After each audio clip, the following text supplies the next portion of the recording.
do capítulo 4, essas as principais objeções, com a devida refutação de cada uma delas, para ver que não há muita lógica em se fazer objeções e rejeitar a ideia da reencarnação. Muitas pessoas nascem todos os dias. De onde vêm esses espíritos? Com o aumento da população mundial, não se acaba o estoque dos espíritos, estoque entre aspas. Vamos iniciar a resposta aproveitando o sábio ensinamento do Espírito Emmanuel, no capítulo 9 do livro Roteiro, psicografado por Chico Xavier e editado pela Federação Espírita Brasileira. Mais de 20 bilhões de almas conscientes, desencarnadas, sem nos reportarmos aos bilhões de inteligências subhumanas que são aproveitadas nos múltiplos serviços do progresso planetário, cercam o domicílio terrestre, demorando-se noutras faixas de evolução. Uma outra referência interessante é a seguinte: uma vez que não recordamos os fatos ocorridos em vidas passadas, de que adiantam nossas reencarnações? Em cada nova existência teremos que repetir o aprendizado começando da estaca zero? Salvo algumas lembranças esparsas e fragmentárias, não nos recordamos das coisas que nos aconteceram quando tínhamos 3 ou 4 anos de idade. E certamente não nos lembramos de nada do que sucedeu nos 2 primeiros anos de nossa vida. Entretanto, é inegável que essas ocorrências de nossa primeira infância influenciaram nossa formação, refletindo-se em nossa personalidade atual. A questão desse esquecimento é um esquecimento provisório e é fundamental para que a pessoa tenha um bom proveito na reencarnação atual. Imagine o ouvinte se ele se lembrasse de que no passado lesou alguém que está hoje na condição de parente, a sua condição às vezes numa posição social em que usou, às vezes abusou do poder, seja econômico, político, qualquer natureza. Como é que a pessoa pode ir tirar de proveito da reencarnação, lembrando-se de um passado culposo, de um passado cheio de problemas?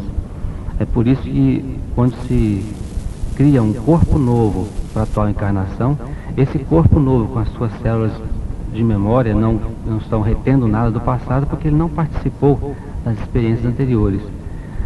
O corpo carnal, é importante relembrar, provoca um amortecimento da vibração do perispírito, e esse amortecimento produz o esquecimento provisório. E é provisório porque quando a pessoa, durante o sono físico, deixa o corpo carnal e atua no mundo espiritual, tem quase que de imediato uma expansão da memória, às vezes alcançando encarnações passadas. Portanto, essa argumentação também não faz sentido, já que a experiência e a observação mostram que a reencarnação é fato e pode ser comprovado por esse caminho também. Um outro tipo de objeção é a seguinte: por que não nos recordamos de nossas vidas anteriores? Não seria melhor lembrá-las? Completando o que foi dito atrás, está no livro da seguinte maneira: são como delinquentes que voltam à cena do crime, na tentativa de repararem o mal praticado, ou como alunos repetentes tornando a mesma série em que deixaram de cumprir seus deveres escolares. Para tais espíritos, a lembrança do passado acarretaria uma sensação de vergonha e abatimento. Em vez de encontrarem novas razões para progredirem, ficariam remoendo os fracassos das encarnações anteriores. Se alguém pratica um crime numa certa cidade, depois de cumprir a pena, procura morar em outro local, onde não seja conhecido e não inspire nos outros um sentimento de rejeição e de desconfiança. Prefere viver entre desconhecidos a permanecer em sua cidade, onde todos recordarão seu erro e a cada vez que o vejam. Mostra bem a questão, nós explicamos do esquecimento, o seu objetivo, que é ajudar a pessoa a progredir. Finalmente, passemos ao exame da quarta restrição, feita à doutrina dos múltiplos renascimentos. Certas pessoas combatem a teoria da reencarnação, dizendo que ela incentiva o comodismo, a preguiça. Segundo esse raciocínio, pelo fato de existirem outras vidas, as pessoas poderiam ir deixando sempre para o futuro a correção de seus defeitos. E não havendo castigos definitivos, pois o princípio da reencarnação elimina a ideia do inferno, ninguém precisaria temer a justiça divina. É fácil demonstrar o erro de tais conjecturas. De acordo com a doutrina reencarnacionista, Todas as nossas ações contrárias à lei divina terão de ser corrigidas por nossas próprias mãos. Deus não castiga seus filhos, mas também não lhes apaga arbitrariamente as faltas. Todo erro precisa ser resgatado. Paga-se na mesma moeda, sem possibilidade de fuga ou de perdão. Assim, a certeza de que todo mal tem que ser reparado por seu autor acaba se convertendo num freio moral mais eficiente do que o receio de um castigo extremo, como as penas do inferno, por exemplo. Os estudiosos da justiça divina, os criminalistas, afirmam: não é a severidade da pena que atemoriza o criminoso, mas sim a certeza de sua aplicação. Uma pena suave, mas certa, intimida mais, afasta mais as pessoas do crime do que uma pena severa, que comporte a esperança de não ser cumprida. Portanto, por esse raciocínio simples, a pessoa percebe que dizer que a reencarnação incentiva o comodismo, a preguiça, não faz sentido. Pelo contrário, põe a pessoa para mexer o quanto antes para que ela assuma o seu próprio destino. Já tocamos aqui no Projeto Futuro, onde se menciona na Bíblia provas da reencarnação. Agora vamos aprofundar mais um pouco, passando aí para o nosso companheiro José Amaral. Existem provas da reencarnação? Utilizando o mesmo livro aqui, o Gilberto, que o Paulo está utilizando, que é muito bom, a gente percebe o seguinte, que existem evidências profundas e são estudadas no mundo inteiro acerca da reencarnação. Então, algumas delas a gente passa em relance, só para observar. A memória de certas crianças, que inclusive eu já citei nesse programa, que recordam de uma vida anterior. Existem casos pesquisados principalmente pelo professor Banerjee, na Índia, onde crianças de determinada idade, em tenra idade ainda, negam a paternidade dos seus pais e se diz uma outra personalidade, e essa outra personalidade, não, eu tenho compromissos, eu tenho que fazer isso, aquilo outro. E os cientistas, inclusive acompanhados pelo professor Banerjee, casos acompanhados por ele, assim, só existe uma maneira da gente comprovar isso, é ir até a cidade que essa criança fala que morou, que mora, que está casado, que tem documentos em cartório, e confirmar a situação. Então, foram a determinada cidade, são 600 quilômetros, se não me engano. O menino Gopal, que era o nome da criança, ele chegava na cidade, conhecia os locais, conheciam as pessoas que habitavam, as pessoas mais velhas naquele local, dava nome de documentos que estavam no cartório, conversou com a sua própria esposa sobre coisas que só ela e o marido sabiam. Quer dizer, são coisas, fatos, que vão acumulando em termos de evidências uma comprovação acerca da reencarnação. Então, esse é um dos casos do professor Banerjee. O professor Ian Stevenson, em suas pesquisas no mundo inteiro, inclusive gosta de trabalhar com mais nesses casos de lembranças do passado, com crianças, porque a criança é mais autêntica, ela não está ainda impregnada daquilo que é espírito de sistema, né, colocado como a gente tanto vê nas teorias. Então ele percebe mais facilmente que as crianças podem se lembrar do passado. Então essa é uma das evidências marcantes que comprovam a reencarnação. Outra espécie de evidência reencarnatória consiste na precocidade genial de certas pessoas. Nós nos referimos a isso também no programa.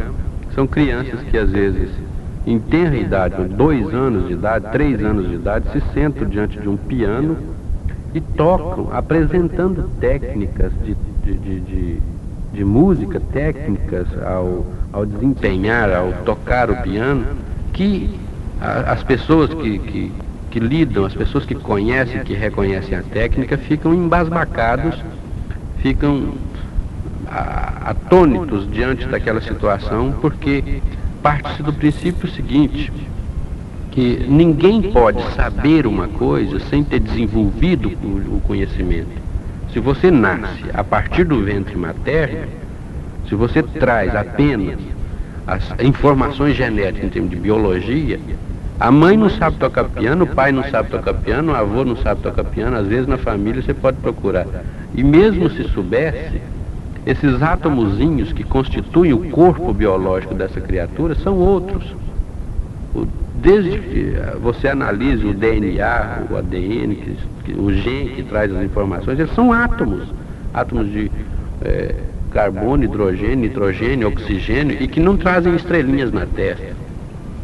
Então, essa criatura é um corpo novo, é uma mente nova, que a partir do momento que nasce, ela sabe tocar um piano sem nunca ter aprendido. O exemplo é Mozart, né, o grande Amadeus Mozart, que aos 5 anos já compunha com maestria. Numa outra linha próxima da experimentação, situa-se a prova da teoria reencarnacionista pela regressão de memória em hipnose. Desde o princípio do século, com as pesquisas do francês Albert de Rorschach, que publicou em obras muito apreciadas em seu tempo, utilizando, através da hipnose, através de técnicas, a regressão de memória, onde a pessoa chega, vai retornando no seu psiquismo, vai retornando até o ventre materno e depois ultrapassa o ventre materno e atingem egos, atingem níveis, onde a pessoa passa às vezes até a falar em outros idiomas. Inclusive um caso que o Dr. Geraldo Lemos de Matos, no Rio de Janeiro, pesquisou, onde uma empregada doméstica, uma pessoa simples, uma pessoa semi-analfabeta, que de repente começa a falar numa língua que era o copto, se não me engano, que era uma língua arcaica do Egito, onde necessitou historiadores, antropólogos e mais pessoas, linguistas, para desenvolver e para traduzir aquilo que aquela pessoa estava dizendo. São fatos, são evidências que a reencarnação é hoje já, podemos dizer seguramente, é uma teoria, é uma realidade, já não é mais uma teoria, é uma realidade que desponta nesse final de terceiro milênio, para tentar talvez colocar o homem um pouquinho mais na sua direção, a descoberta do seu caminho, do porquê da sua vida aqui. Existe uma questão também a respeito da criança que nasce, já com 2, 3 anos, como você mencionou, José, que já sabe tocar piano e tudo mais. Pessoas que negam a reencarnação dizem que isso aí é um dom de Deus.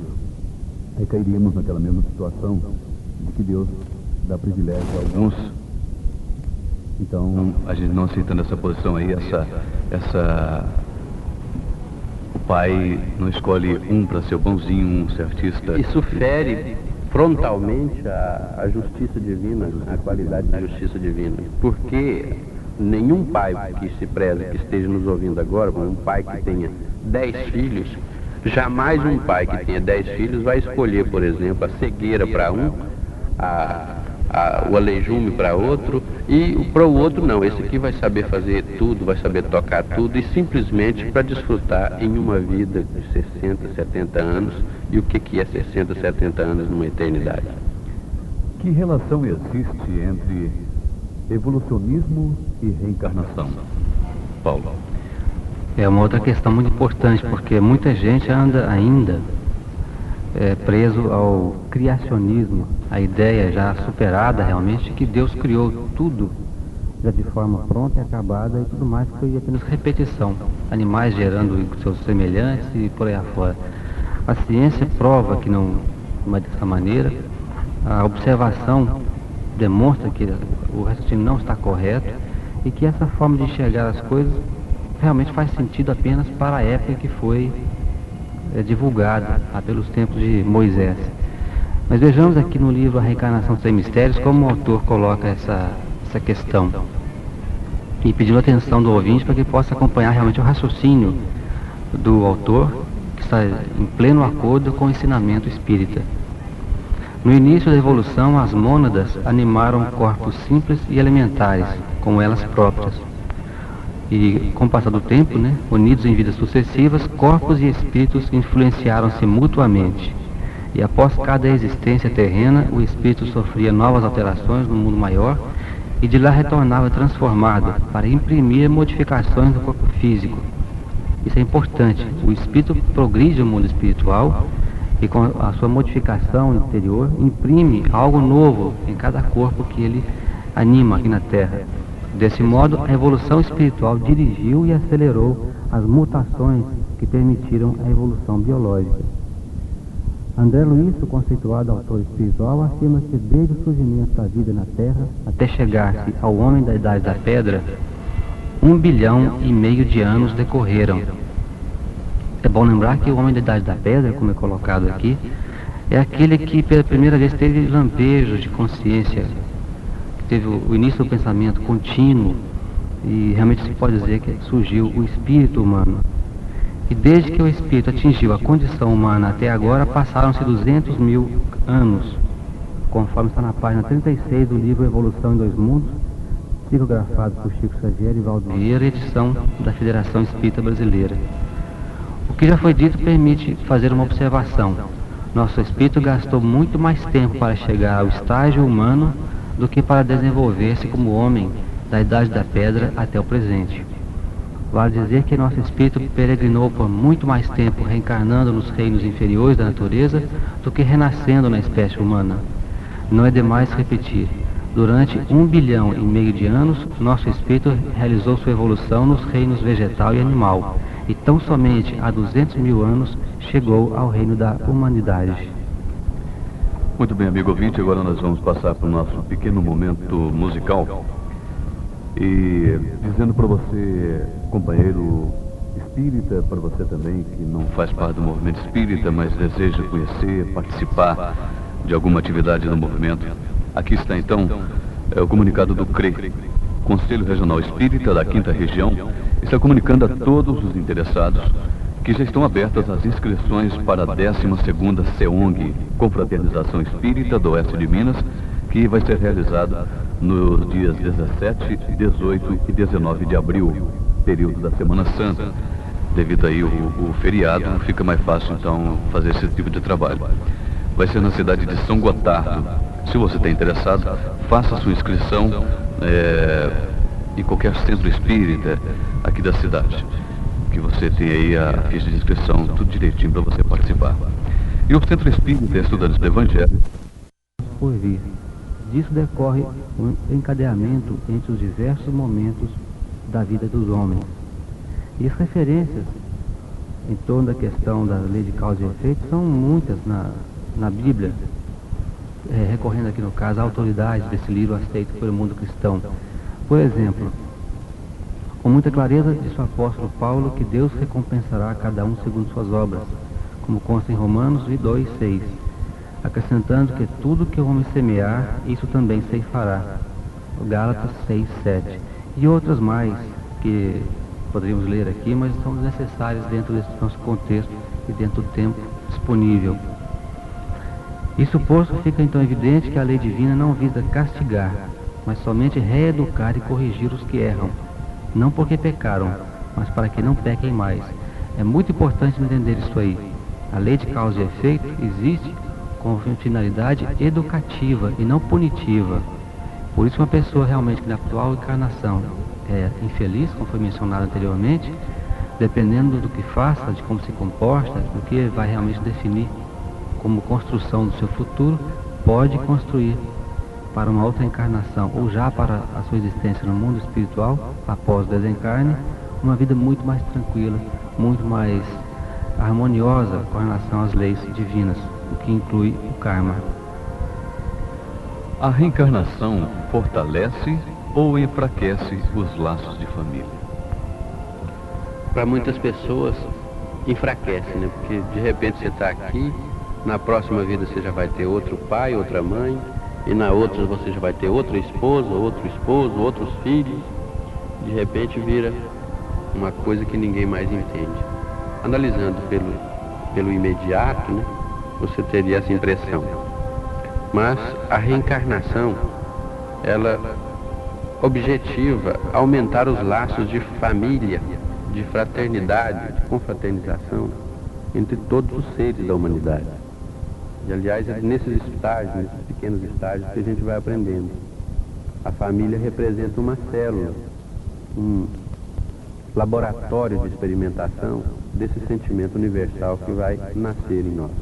Então, a partir do momento em que você muda de uma vida para outra, aquilo que você conseguiu adquirir como sentimento, como relação entre duas pessoas, nunca, jamais se perde, porque é patrimônio do espírito. Aquilo que você consegue gostar, aquilo que você consegue amar, jamais você perde isso.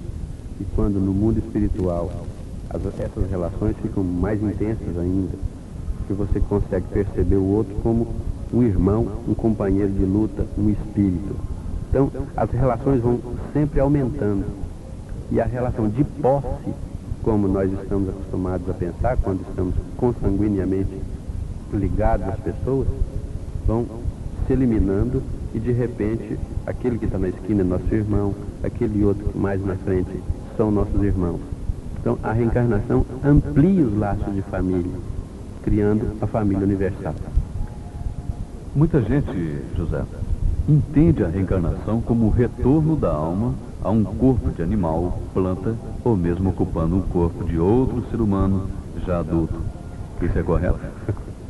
Essa é uma questão, inclusive, engraçada, porque já passou a ser engraçada. Culturalmente foi passado, através dos tempos, essa visão que era uma espécie de controle, freio moral, freio psíquico para o pessoal que vivia na antiguidade. Essa origem vem a metempsicose, a chamada metempsicose, vem lá dos antigos gregos, né?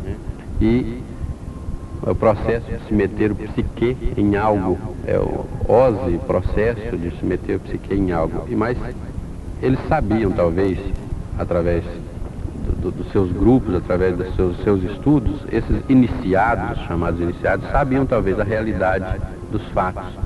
Mas na hora de se passar para o povo, para o Zé Povinho, utilizava-se de controle, de forma de controle de consciência. Daí, a pessoa que era muito violenta, muito agressiva, era uma forma de frear esse comportamento e socializar essa criatura, falando que ela, ao morrer, se tornaria um leão, ou viria na próxima vida como um leão. Então a pessoa, de uma forma ou de outra, isso foi impregnando culturalmente e as pessoas foram introjetando essas ideias. E até hoje nós ainda vemos as pessoas falando, na próxima vida eu quero ser uma árvore. Mas deixamos claro que o conceito de reencarnação espírita não admite, em hipótese nenhuma, o retrocesso do espírito. E cada reencarnação terá que ser preparado um corpo novinho em folha, através da concepção, através do óvulo fertilizado pelo espermatozoide, e ali o espírito é imantado naquele corpo e ele vai criar um corpo novinho em folha para ele, único e exclusivamente dele. E nenhum outro espírito vai tomar conta desse corpo e vai habitar esse corpo com todas as células do perispírito ligadas às células do corpo, somente dele, e pertence a ele. Através daquela vida, só ele é dono daquele corpo. Então essa ideia é uma ideia que passou através dos tempos de forma errada. E aproveitando, pegando uma carona na sua explicação, Zé Amaral, tem a seguinte pergunta da Patrícia Pereira Correia, moradora aqui do centro. Ainda no ventre materno, o espírito goza de todas as suas faculdades. É bom perceber o seguinte: quando ao início da reencarnação, já no plano espiritual, o reencarnante, digamos assim, vai perdendo muito de sua lucidez e até haver uma restrição do seu corpo espiritual e que é colocado no ventre materno. A partir daí ele fica com tudo latente para se manifestar mais tarde. Portanto, suas faculdades anímicas estarão amortecidas, aguardando a nova experiência na Terra, que vai se iniciar com a infância, começar de novo a aprender a mexer com aquele corpo novinho, como diz Zé Amaral, e que é preciso aprender a andar, a comer uma série de coisas. Mais tarde desenvolve o campo emocional, o campo intelectual. Tem que fazer de novo um percurso para se adaptar à vida no mundo físico. Mas enquanto no ventre materno, o espírito absorve as radiações, digamos assim, do sentimento da mãe ou dos parentes, mas as suas faculdades ficam em estado latente até poderem se manifestar de forma adequada no futuro. A última perguntinha. por que certas pessoas rejeitam sistematicamente a realidade da reencarnação. Kardec dizia que as pessoas que possuem de um espírito de sistema são as mais difíceis de se convencerem das realidades espirituais. E esse espírito de sistema é aquela pessoa que fica, digamos assim, bitolada, fechada num único conceito de vida, numa cosmovisão que ela não tem disposição para mudar, e aí rejeita a reencarnação, sem jamais analisar, não se dá o trabalho de analisar a questão da reencarnação. E esse tipo de mentalidade é que cria o problema para a pessoa, porque independente de acreditar ou não, a reencarnação é um fato. Portanto, quando ela desencarnar, vai se ver existindo do mesmo jeito, terá que analisar a sua vida, modificando na marra, digamos assim, o seu conceito de vida. A reencarnação é uma realidade, independe de aceitarmos ou não. É uma coisa nova que está aí para os seres humanos entenderem e a partir daí assumirem a condução do seu próprio destino com o objetivo de aprimoramento e aperfeiçoamento. Desde já então nós vamos deixando o nosso convite a você, amigo ouvinte, para o outro encontro no próximo sábado às 8 horas com o estudo sobre o fenômeno da morte. Um tema bastante interessante que eu tenho certeza que você vai gostar e terá a oportunidade de participar conosco. A nossa ouvinte Patrícia Pereira Correia, aqui do centro, vai levar de presente o livro No Mundo de Chico Xavier. Muito obrigado pela participação de todos através do telefone. Volte a participar, escrevendo também para nós. A todos, então, um ótimo final de semana. E dizemos para Patrícia Pereira Correia que você deverá pegar o seu livro na Drogaria Divinópolis, na Rua Goiás.